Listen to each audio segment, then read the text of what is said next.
I've done videos about the importance of getting certified. I've done videos about the importance of knowing how this work works. I've done videos about boundaries and communication. I try to explain sometimes the difficulties of a session and also try to explain that there's amazing things that can happen. So this article that came out, I don't know, was it this month, last month, some point, by Refinery29 is really disappointing and scary. And if this is the kind of ideas that we have about what we do, it's terrifying. I encourage you to look at the link. I'll post it below. But I'm going to read a lot of it to you because I want us to talk about it together. This is how the article begins. Now, plenty of people offer their services of being a big spoon for an hourly fee. But while media stories might portray the industry as simply an innocent need for connection, in reality, practitioners often have to navigate the murky waters of what's allowed. Do you wear clothes? Where do you touch? What is and isn't appropriate? And after the cuddle, how much do you tip? So yes, media has done a really fantastic job of sharing about the wonders of it. I agree. And yes, these questions are legitimate. Clients ask this all the time, and that's why I make videos to try to do my best to explain these things, take out the mystery. So this is what I'm reading to you is what one person was interviewed, one uncertified, and I'm going to actually just start saying company names. From what I'm about to read to you, this is Snuggle Buddies. If you Google cuddling, professional cuddling, you're going to get different companies. This is describing Snuggle Buddies. It has lots of problems, and you're going to hear why. And this is coming from the person that was interviewed. It's coming from her. Listen. So the question the interviewer, and this is Jessica Chow, she asks, how does it work? Quote, so the guy who owns the website, I'll call him the pimp. That's Evan, the owner of Snuggle Buddies. He's the one who sends you clients.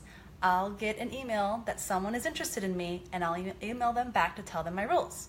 There's no kissing from me. You can't touch my breasts, my privates, and I'm not going to be touching your private area. And if they want to proceed, then we'll set up a time. Okay, so she's calling him the pimp. All right, and you're going to hear it again. So it continues. Listen to what she says about the pimp. Each session is supposed to be an hour, and the rate is $80 an hour in cash plus tip. The tough thing is that you're supposed to give 50% of that to the person I call the pimp. Now, I want you to understand how this works. So the work that I do, when you pay me, I get to keep everything. Yay! Right? Cuddlist is one of the companies out there that right now supports us.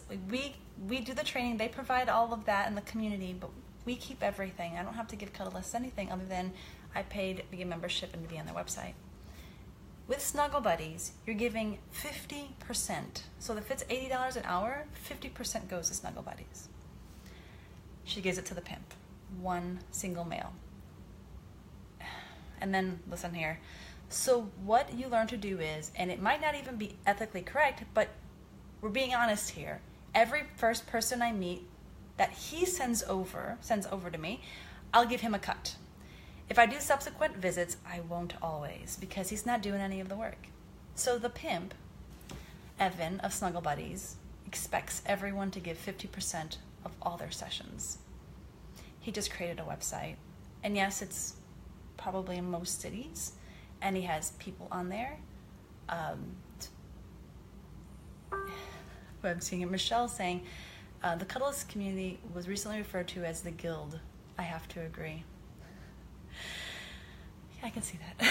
So, all right, so here's what she says about the pimp too. So the question is, so why do you call him the pimp? Listen to this. I don't think he cares about any of us. He just wants his money, which is fine. I'm grateful because he sends you these clients, but the first guy I saw warned me to try to stay away from him as much as possible because he's greedy and he doesn't take care of his girls. There's so much right there.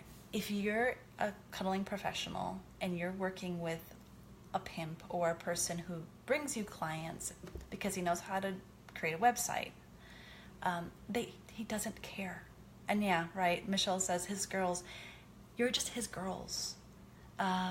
he doesn't care about you. I've heard stories from others who've told me that they're struggling with a client. They will contact him and there's no support, putting them at great danger because they don't know. Again, as a cuddling professional, I'm learning every day about my boundaries and about how to say no, how to say yes, how to change my mind, how to manage my own, what's going on with me that could change at any moment. Also trying to be honest and transparent and being a person of integrity with my clients. This is not okay. And if I had the power, Snuggle Buddies would be gone. And those people that are truly interested in doing this work, please find an organization that's willing to not only train you, but support you and be there along the way. And Cuddlist is one that I'm very familiar with that has all of that. And there's others around the country. I mean, I know Faye Wyatt that's in Los Angeles. She has Cuddle Sanctuary. And so Michelle's reminding me that they don't do any training in Snuggle Buddies.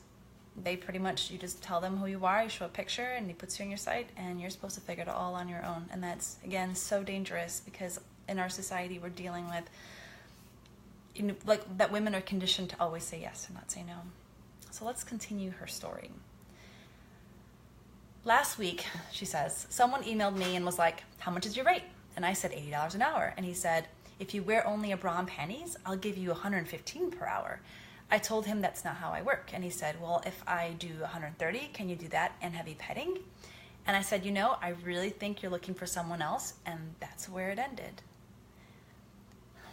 That, I want to be honest with y'all, that does happen. I have clients that will have a fantastic session. And at the end, they may say, hey, so if I throw in a little bit more, can I get, that final service? And I say no, right? So it happens. And I just want to, she's right about that. That can happen. Then I've had some who don't come back because they wanted a little bit more. And I've said no. So then listen to what she continues. If they agree to my terms, we'll do the first meeting and talk for 10 to 15 minutes. So this is probably beforehand when she does the screening, the talk. I'll try to read them, and if I feel like something's off, I'll leave. There was only one time I walked out because I had a bad feeling. From the beginning, he kept asking, well, what about this? What if I do this? And then he laid down and he immediately put his hand on my breast. So there are people out there, there are guys who want to push boundaries. And again, because if you're doing this on your own as a cuddling professional, you need to have very, I would say, not only verbal over the phone, but a lot of clarity, written, people learn in many different ways. It may be, auditory, it may be visual. That's why I love to do videos. Again, some people learn this way. And it can also be kinesthetic. So maybe in the beginning of a session, you say, let me take your hand. This is a no. That's a no. You have to actually show people because there's so many different ways of understanding and learning. And so, sure, with these type of clients, asking questions and pushing, no one's ever told them no. And what I love about our director of training, Madeline, she's like, people are paying us to tell them no. Can you imagine? There are adults out there that they actually don't want to get away with stuff. They need us to be strong and say, this is not okay. So then Jessica, the interviewee from Refinery29, asked, is that typical? Do you find that most clients try to push your boundaries? She says, it happens a lot since it is undefined. See, it should not be undefined. It's got to be defined. That's why I'm like, okay. And you can set your own ground rules. That's what I love about Cuddlist and other professional organizations. We have a basic code of conduct. We stick by that. And when you're out there in the world without any kind of support like that, yeah, I guess each cuddling professional gets to set their own ground rules. I'll continue. They're going to test what they can do. Even regular clients. The more trust and comfort there is, the more they'll ask for.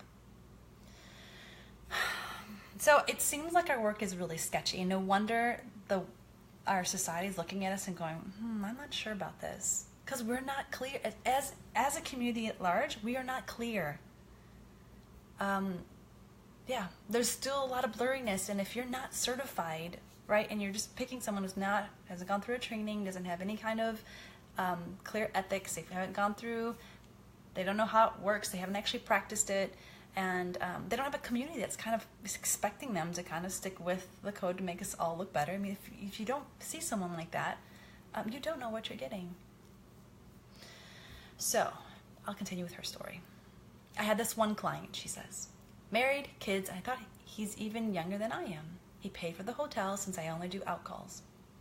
And he told me he likes massages, so I was giving him a soft touch massage. And he was in his underwear, which we don't do that shit. No one's going to be in their underwear in my session. And he asked if he could take his underwear off. I said no, but he kept persisting. Okay, girl, if you say no and someone persists, you get up and you walk out, right? She says. After 10 minutes before the session ended, he turned around and pulled off his pants and he started to pleasure himself. I got off the bed and I said, don't do that. We agreed on what was allowed, but that's where the lack of respect comes in. If you knew what I told you and you're still choosing not to listen to me, why is it that she couldn't just fucking get up and walk out? There was one man who pulled his cock out in my presence. I got up, I grabbed my things, and walked out, and took my money, and walked out. Why? Why do we feel stuck there? Now, again, I'm sharing this. This is an important article. This is Refinery29. It gets a lot of coverage, a lot of traffic, and I want people to know this is not okay. This is not how the work is done. And it really makes me upset that this is what's being reported. I agree that it needs to be, like, bringing it to the light so that I can talk about it, and we can talk about it as a community, but it's not okay. And again, women need to stop and say no and walk away. She continues, I still needed to get paid. That's what ends up getting us, right? You don't want to walk out without your money. Get paid ahead of time. So we ended up finishing. Really? Like, you're going to stand there waiting for him to finish? But I didn't know who to report this to. Okay, this is where, again, shit, this is bad. A lot of people might say, well, you decided to put yourself in that situation. What could I have done? What would I tell people? I agreed to meet with this man for money in a hotel room. It gets very complicated. I started to get paid up front about that. But you know, some people are willing to do those things. So who am I to say if that's okay for someone else, but it wasn't for me? And that's what happens is that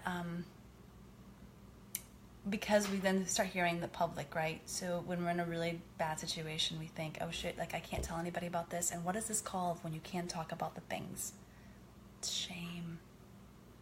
We think we did something wrong. And I realize that even the way that I'm talking to her, like it could be shaming.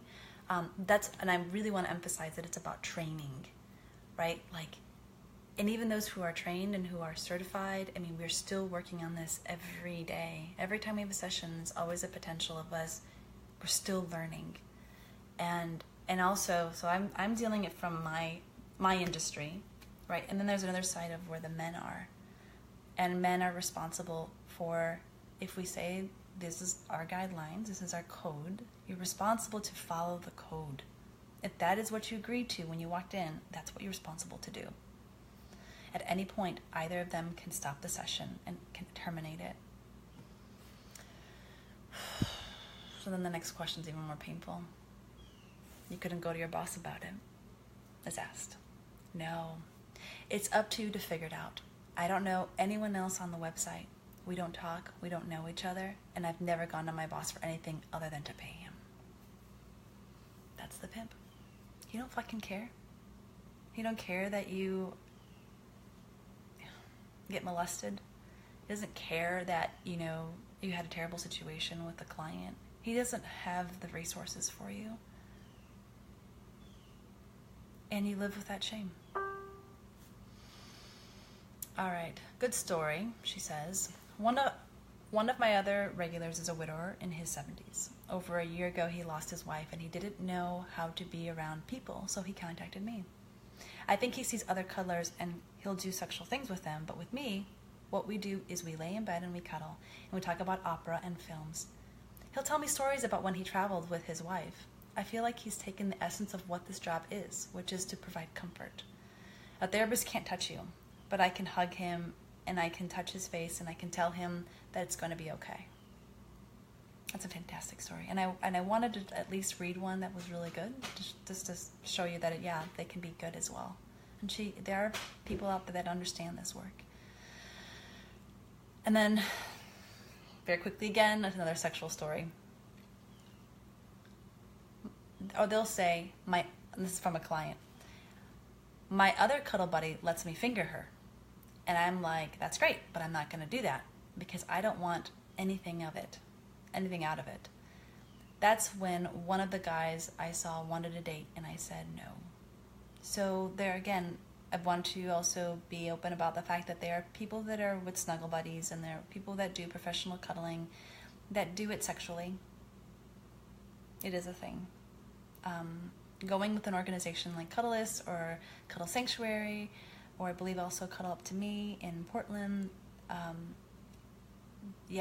with those organizations, my hope is that you can know what you're going to expect. But if you just pick up somebody random off the internet, you may get that sexual thing you're looking for. And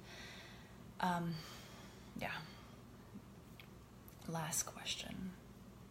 If you didn't need the money, would you still do it? Now, I want you to know she's giving 50% of everything, well, she's supposed to, of everything she makes to Evan from Snuggle Buddies. She keeps it, and I think most of them do. I think he probably expects that too. She says, I hope I can get to a point where I don't need to do it anymore. Let's listen to that again. She says, I hope I can get to a point where I don't need to cuddle anymore professionally. Do you think that she should be in the industry? No. Fuck, get out. This is not the place for you. It's been very draining, she says. I feel very emotionally tired. That harms a person to do a job that you don't like, that you feel that you're basically being assaulted or molested or constantly pushing on boundaries. Out, get out, get out. It's not for you. Stop. And when I first started doing it, she says, I was seeing someone and I felt like I couldn't tell them because these men don't tell their wives. It feels like cheating, even though it's not sexual. I don't know if any guy would be okay with me lying down with strangers, other men. I know if I start seeing someone and get into a relationship, I wouldn't want this to be my job. Yeah, I know that I am very grateful that I have a partner that's supportive of me. But again, when you're doing a job which you're emotionally tired, it's draining, it takes everything out of you, you're constantly having to fight and put up with shit and tolerate clients. It's like, I don't tolerate shit in my sessions. I say no. If I'm starting to feel icky about something, I don't see that person again. It's not worth it. And I think I have an amazing experience and I am very positive about this work because of that. So Refinery29, thank you. Thank you for bringing up this story, give me an opportunity to talk about Snuggle Buddies and Evan of that company, and just share that is a dangerous place, a dangerous organization, company. If you are with Snuggle Buddies, I encourage you, please, if you're looking to continue doing this in a way that you have community and that you feel like you know what you're doing and you can grow, come and contact another organization. I love Cuddlist, but find somewhere where you can be safe, you can get the support you need, that you can really grow to love it and meet the kind of people, the kind of clients that you want to meet. That's what I have every day. My client's going to arrive in 5 minutes, so I've got to go see him.